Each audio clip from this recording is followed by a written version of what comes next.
형을 속였습니다. 아버지까지 기만했어요. 장자의 축복을 훔친 그날, 저는 사기꾼이었습니다. 20년 도망자로 살았고 사랑하는 아들을 잃었다고 22년을 울었어요.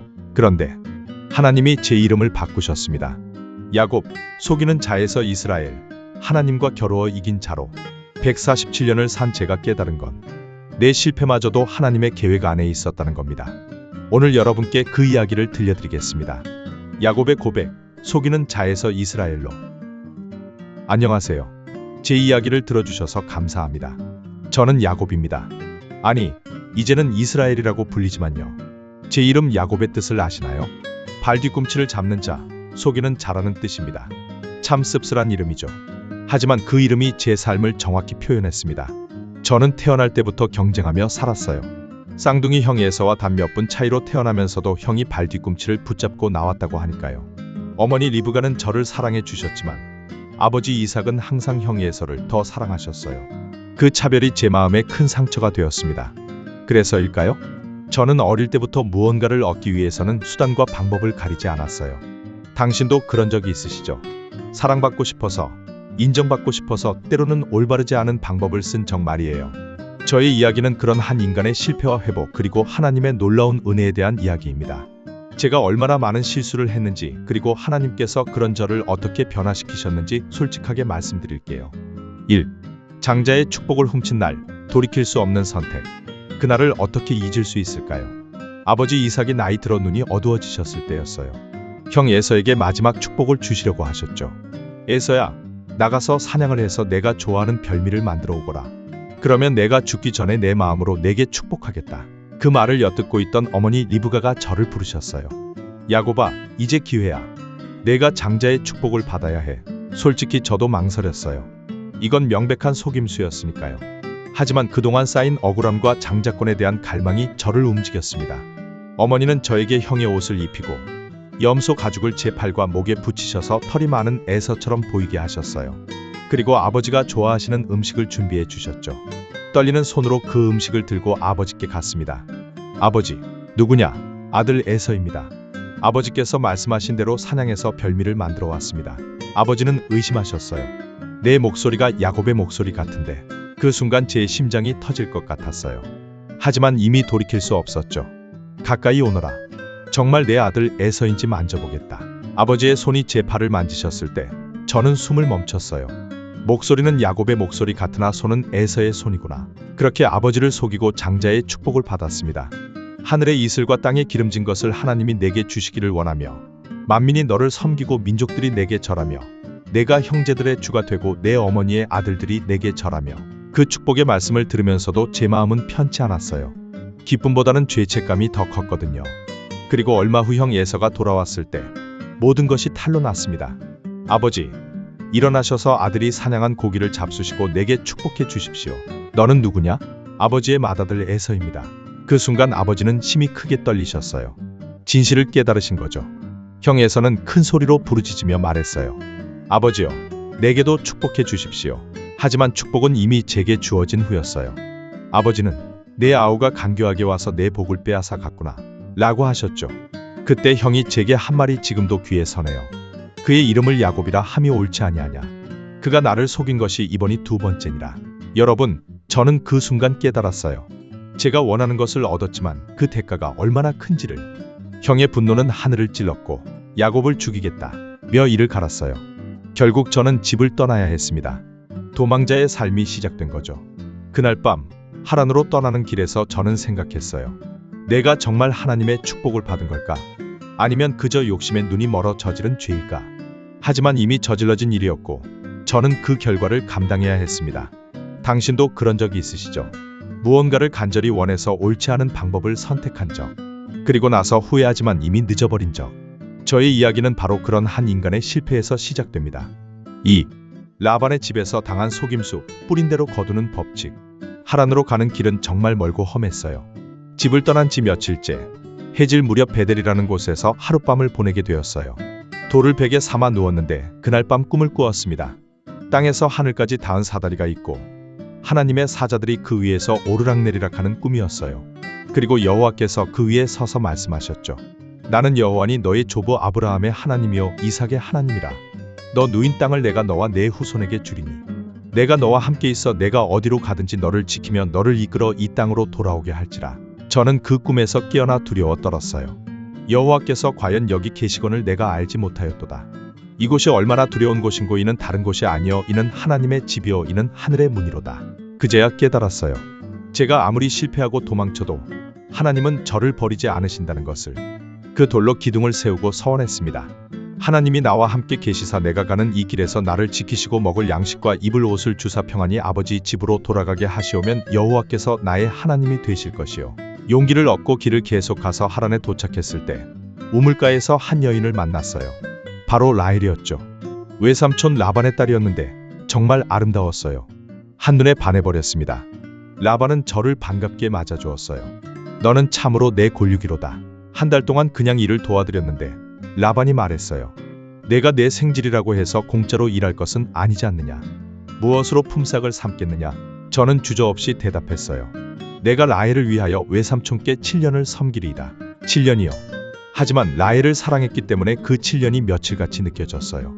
드디어 혼인날이 되었을 때 저는 정말 행복했습니다. 그런데 혼례를 치르고 신방에 들어가서 아침에 일어나 보니 라헬이 아니라 레아가 있는 거예요. 라반의 큰딸 레아였습니다. 저는 황당해서 라반에게 달려갔어요. 외삼촌이 나를 속이신 것이 무엇입니까? 내가 라헬을 위하여 섬기지 아니하였나이까? 어찌하여 나를 속이셨나이까? 라반은 뻔뻔하게 답했어요. 우리 지방에서는 큰딸보다 작은 딸을 먼저 주는 법이 없느니라. 이를 위하여 7일을 채우라. 우리가 그도 내게 주리니 그를 위하여 또 7년을 내게 섬길지니라. 순간 머리가 하얘졌어요. 또 7년을 더 일해야 한다는 거잖아요. 그런데 가만히 생각해보니 이게 바로 제가 아버지와 형에게 했던 일이더라고요. 속임수 말이에요. 그 순간 깨달았습니다. 아, 이게 바로 뿌린 대로 거두는 하나님의 법칙이구나. 제가 속였으니 속임을 당하는 거구나. 하나님께서 이런 방식으로 저를 교육하고 계신 거구나. 라반의 집에서 20년을 살면서 정말 많은 일을 겪었어요. 라헬과 레아 사이에서 갈등도 많았고 라반은 제 품삯을 10번이나 변경했어요. 하지만 그 과정에서 하나님은 저에게 많은 자녀들을 주셨어요. 르우벤, 시므온, 레위, 유다, 단, 납달리, 갓, 아셀, 이사갈, 스불론 그리고 사랑하는 라헬이 낳은 요셉까지. 힘들었지만 지금 돌이켜보면 그 시간들이 꼭 필요했어요.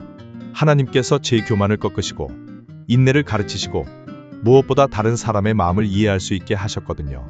속이는 자였던 제가 속임을 당해보니 그 아픔이 얼마나 큰지 알 수 있었어요. 여러분도 혹시 억울한 일을 당하고 계신가요? 그런 시간들이 결코 헛되지 않다는 걸 말씀드리고 싶어요. 하나님께서는 때로 우리가 이해할 수 없는 방법으로 우리를 훈련시키시거든요. 3. 야복강의 씨름 내 인생의 진짜 전환점. 20년 만에 고향으로 돌아가라는 하나님의 음성을 들었을 때 저는 정말 두려웠어요. 형 에서가 여전히 저를 미워할 텐데 400명이나 거느리고 저를 만나러 온다는 소식을 들었거든요. 이제 정말 죽었구나 싶었어요. 사람들을 두 때로 나누고 형에게 선물도 여러 차례 보냈어요. 만일 에서가 한 대를 쳐서 멸하면 남은 한 대는 피하리라. 정말 간절히 기도했습니다. 내 조부 아브라함의 하나님, 내 아버지 이삭의 하나님 여호와여. 나는 주께서 주의 종에게 베푸신 모든 은총과 모든 진실하심을 조금도 감당할 수 없사오나 나를 내 형의 손에서 에서의 손에서 건져내시옵소서. 내가 그를 두려워함은 그가 와서 나와 내 처자들을 칠까 염려함이니이다. 그날 밤 모든 식구들을 야복강 나루터 저편으로 보내고 저 혼자 남았어요. 그런데 갑자기 어떤 사람이 나타나서 저와 씨름하기 시작한 거예요. 새벽까지 계속되었는데 그분이 저를 이기지 못하자 제 허벅다리 관절을 치셨어요. 그 순간 뼈가 어긋나는 소리가 났죠. 날이 새려하니 나로 가게 하라. 하지만 저는 놓아드리지 않았어요. 당신이 내게 축복하지 아니하면 가게 하지 아니하겠나이다. 그때 그분이 물으셨어요. 내 이름이 무엇이냐? 야곱이니이다. 그 순간이었어요. 제 인생의 진짜 전환점이. 그분이 말씀하셨거든요. 내 이름을 다시는 야곱이라 부를 것이 아니요 이스라엘이라 하리니 이는 내가 하나님과 사람들과 겨루어 이겼음이니라. 이스라엘, 하나님과 겨루어 이긴 자라는 뜻이에요. 그 순간 저는 깨달았어요. 제가 지금까지 씨름하고 있었던 분이 하나님 자신이었다는 것을. 그리고 이 씨름은 단순한 물리적 씨름이 아니라 제 인생 전체에 대한 씨름이었다는 것을. 당신의 이름을 알려주소서. 어찌 내 이름을 묻느냐? 하시며 거기서 저에게 축복하셨어요. 해가 뜰 때 제가 분이엘을 지날 때 허벅다리로 인해 절뚝거리고 있었어요. 하지만 제 마음은 이상하게 평안했어요. 야곱이었던 제가 이제 이스라엘이 되었으니까요. 무엇보다 놀라운 건 형 에서와의 만남이었어요. 멀리서 형이 달려오는 걸 보고 이제 죽었구나 했는데 형이 저를 끌어안고 목을 안고 입 맞추며 함께 울더라고요.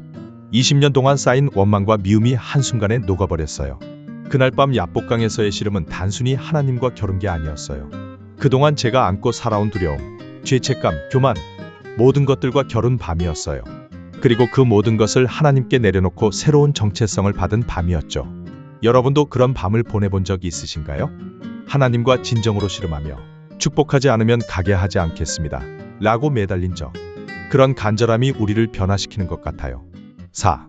요셉의 꿈과 나의 의심, 아버지의 한계. 이스라엘이라는 새 이름을 받았지만 저는 여전히 부족한 사람이었어요. 특히 자녀들을 대하는 면에서 그랬죠. 라헬이 낳은 요셉을 유독 사랑했거든요. 채색옷까지 해 입혔으니까요. 지금 생각해보면 정말 어리석은 일이었어요.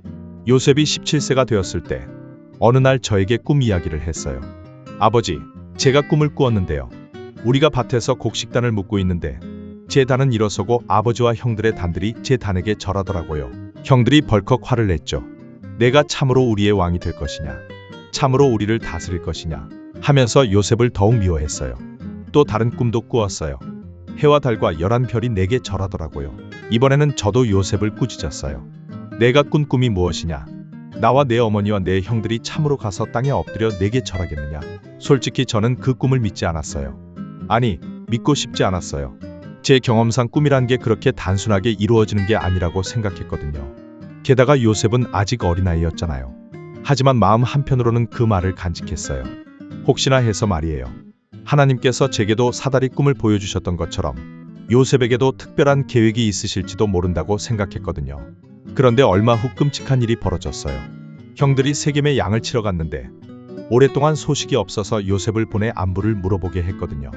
그런데 요셉이 돌아오지 않는 거예요. 며칠 후 형들이 요셉의 채색옷을 가져왔는데 피투성이가 되어 있었어요. 이것을 우리가 발견하였으니 당신의 아들의 옷인가 보소서. 그 순간 제 세상이 무너졌어요. 이는 내 아들의 옷이라. 악한 짐승이 그를 잡아먹었도다. 요셉이 분명히 찢겨 죽었도다. 얼마나 울었는지 몰라요. 굵은 배를 허리에 두르고 오랫동안 슬퍼했어요. 자녀들이 위로해도 위로받기를 거절했죠. 내가 슬퍼하며 수월로 내려가 아들에게로 가리라. 그때 깨달았어요. 내가 얼마나 어리석은 아버지였는지를. 요셉만 편애해서 다른 아들들을 소외시켰고 그것이 결국 이런 비극을 만들었다는 걸. 하나님께서 요셉에게 주신 꿈을 제대로 받아들이지 못했던 것도 제 한계였고요. 하지만 그때 저는 몰랐어요. 하나님의 계획이 제 상상을 초월한다는 것을. 요셉이 죽은 게 아니라 애굽으로 팔려갔다는 것을, 그리고 그곳에서 하나님의 놀라운 역사가 시작될 거라는 것을 말이에요. 여러분, 때로 우리는 하나님의 계획을 우리 경험과 상식으로 판단하려 해요. 하지만 하나님의 생각은 우리 생각보다 높고 하나님의 길은 우리 길보다 높다는 걸 잊지 말아요. 저처럼 의심하고 한계를 두지 마시고 하나님의 꿈을 믿으시길 바래요. 5. 애굽에서 본 하나님의 뜻, 완벽한 섭리의 완성. 요셉을 잃고 22년이라는 긴 세월이 흘렀어요. 그동안 저는 하루도 요셉을 잊은 적이 없었어요. 해가 뜰 때도 해가 질 때도 항상 마음 한구석에는 요셉에 대한 그리움과 후회가 있었거든요. 그런데 가나안 땅에 큰 흉년이 들었어요. 7년 동안이나 계속된 기근이었죠. 양식이 다 떨어져 가는데 애굽에는 곡물이 있다는 소문이 들렸어요. 어쩔 수 없이 아들들을 애굽으로 보내 곡물을 사오라고 했죠. 베냐민만큼은 보내지 않았어요. 요셉을 잃은 후로 라헬의 마지막 아들인 베냐민만큼은 제 곁에서 떨어뜨리고 싶지 않았거든요. 며칠 후 아들들이 돌아왔는데 표정이 이상했어요. 그리고 놀라운 이야기를 들려줬어요. 그 땅의 주인이 우리를 간첩으로 의심했어요. 우리가 12형제라고 했더니 막내도 데려오지 않으면 다시 곡물을 주지 않겠다고 하더라고요. 그리고 시므온은 인질로 잡아두었어요. 저는 단호히 거절했어요. 베냐민은 보낼 수 없다. 이미 요셉을 잃었는데 베냐민마저 잃으면 나는 어떻게 하란 말이냐. 하지만 기근은 계속되었고 결국 베냐민까지 보낼 수밖에 없었어요. 유다가 베냐민을 책임지겠다고 보증했거든요. 그런데 이번에는 더 오랫동안 돌아오지 않았어요. 혹시 무슨 일이 일어난 건 아닐까 걱정하고 있는데 누군가 급히 달려와서 말하는 거예요. 아버지, 요셉이 살아있습니다. 요셉이 애굽 온 땅의 총리가 되었어요. 순간 숨이 멎는 것 같았어요. 뭔 소리인지 이해할 수가 없었거든요. 죽은 줄 알았던 요셉이 살아있다고? 그것도 애굽의 총리라고? 정말이에요, 아버지. 요셉이 우리에게 말하기를 아버지와 온 가족이 애굽으로 내려와 고센 땅에 거주하라고 했어요. 기근이 아직 5년이나 더 계속될 거라면서요. 그제야 저는 모든 것을 깨달았어요. 22년 전 요셉이 꾼 그 꿈들이 정말이었다는 것을. 해와 달과 11별이 요셉에게 절한다던 그 꿈이 이렇게 이루어지고 있었던 거예요. 130세의 늙은 몸으로 애굽으로 향하는 길에 브엘세바에서 하나님께 제사를 드렸어요. 그날 밤 하나님께서 환상 중에 말씀하셨죠. 야곱아 야곱아, 내가 여기 있나이다. 나는 하나님이라 내 아버지의 하나님이니 애굽으로 내려가기를 두려워하지 말라. 내가 거기서 너로 큰 민족을 이루게 하리라. 내가 너와 함께 애굽으로 내려가겠고 반드시 너를 인도하여 다시 올라올 것이며. 그렇게 해서 온 가족이 애굽으로 내려갔어요. 고센 땅 어귀에 도착했을 때 멀리서 수레를 타고 오는 사람이 보였어요. 점점 가까워지면서 그 얼굴이 선명해졌는데 요셉이었어요. 22년 만에 다시 만난 내 아들 요셉. 그는 이제 장년이 되어 있었지만 여전히 제가 사랑했던 그 아들이었어요. 요셉이 제 목을 안고 오래도록 울었어요. 저도 눈물을 참을 수 없었죠. 내가 내 얼굴을 보았으니 지금 죽어도 족하도다. 그런데 더 놀라운 건 바로 이 저를 만나고 싶어 한다는 것이었어요. 애굽의 바로 왕이요. 요셉의 아버지를 직접 만나고 싶다고 하더라고요. 왕 앞에 나아갔을 때 왕이 물었어요. 내 연세가 얼마나 되느냐? 저는 솔직하게 대답했어요. 내 나그네 길의 세월이 130년이니이다. 내 평생의 세월이 얼마 못 되니 우리 조상의 나그네 길에 연조에 미치지 못하나 험악한 세월을 보내었나이다. 험악한 세월. 정말 그랬어요. 형을 속이고 도망자가 되고 20년 동안 남의 집에서 살고 사랑하는 아들을 잃었다고 생각하며 22년을 보내고, 하지만 지금 이 순간 모든 것이 하나님의 계획 안에 있었다는 걸 깨달았어요. 요셉도 저에게 말했어요. 형들이 저를 이곳에 판 것을 근심하지 마옵소서. 한탄하지 마옵소서. 하나님이 생명을 구원하시려고 나를 당신들보다 먼저 보내셨나이다. 하나님이 나를 바로의 아버지로 삼으시고 그의 온 집의 주로 삼으시고 애굽 온 땅의 총리로 삼으셨나이다. 그 순간 저는 전율했어요. 하나님의 섭리가 얼마나 완벽한지, 제가 이해할 수 없었던 모든 고통과 시련들이 결국 이 순간을 위한 것이었다는 걸 깨달았거든요. 형들의 시기와 미움, 요셉이 종으로 팔려간 일, 보디발의 집에서의 시련, 감옥에서의 세월, 바로의 꿈 해석, 모든 것이 연결되어 있었어요. 하나님께서 이스라엘 민족 전체를 기근에서 구원하시기 위한 완벽한 계획이었던 거죠. 그날 밤 저는 무릎을 꿇고 하나님께 감사드렸어요. 제가 얼마나 작은 시각으로 하나님의 일을 바라보고 있었는지, 얼마나 의심 많은 아버지였는지 회개했죠. 하나님의 계획은 한 개인을 넘어서 민족 전체, 아니 온 세상을 구원하는 계획이었는데 저는 그걸 믿지 못했던 거예요. 애굽에서의 17년은 제 생애 가장 평안한 시간이었어요. 온 가족이 함께 있고 요셉이 우리를 잘 돌봐주고 무엇보다 하나님의 완벽한 섭리를 목격한 후의 평안함이었죠.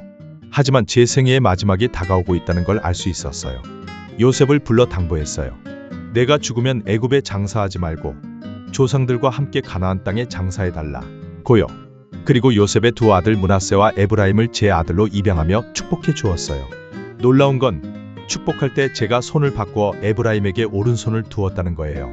요셉이 아버지여, 이는 장자니 오른손을 그의 머리에 두소서 라고 했지만 저는 거절했어요. 나도 안다, 내 아들아. 나도 안다. 그도 한 민족이 되며 그도 창대하려니와 그의 아우가 그보다 큰 자가 되고. 어떻게 알았을까요? 하나님께서 알게 해주셨어요. 제가 형 에서를 제치고 축복받았던 것처럼 하나님의 선택은 인간의 생각과 다르다는 걸 배웠거든요. 결론, 나의 이야기는 결국 하나님의 이야기였다. 벌써 147세가 되었네요. 정말 긴 여행이었어요. 여러분께 제 이야기를 다 들려드렸는데 지금 돌이켜보면 감회가 새로워요. 제가 처음에 자기소개할 때 뭐라고 했는지 기억하시나요? 제 이름 야곱이 속이는 자라는 뜻이라고 했죠. 정말 그 이름에 맞게 살았어요. 형을 속이고 아버지를 속이고 때로는 제 자신까지 속이며 살았거든요. 하지만 하나님께서는 그런 저를 포기하지 않으셨어요. 베델에서 사다리 꿈을 보여주시며 내가 너와 함께 있겠다 고 약속하셨고, 라반의 집에서 20년 동안 훈련시키셨고, 야복강에서 제 이름을 바꿔주셨어요. 야곱에서 이스라엘로. 그런데 정말 놀라운 건 하나님께서 제 실패들마저 사용하셨다는 거예요. 제가 형을 속인 것, 그로 인해 도망자가 된 것, 라반에게 속은 것, 요셉을 편애한 것, 심지어 요셉을 잃었다고 생각하며 보낸 22년의 세월까지도 모든 것이 하나님의 계획 안에 있었어요. 요셉이 형들에게 한 말이 지금도 귀에 선명해요. 당신들은 나를 해하려 하였으나 하나님은 그것을 선으로 바꾸사 오늘과 같이 만민의 생명을 구원하게 하시려 하셨나니. 이게 바로 우리 인생이에요. 우리는 실수하고 실패하지만 하나님께서는 그 모든 것을 선으로 바꾸셔서 더 큰 계획을 이루세요. 여러분도 지금 실패와 좌절 가운데 계신가요? 과거의 죄책감에 시달리고 계신가요? 도무지 이해할 수 없는 고난을 겪고 계신가요?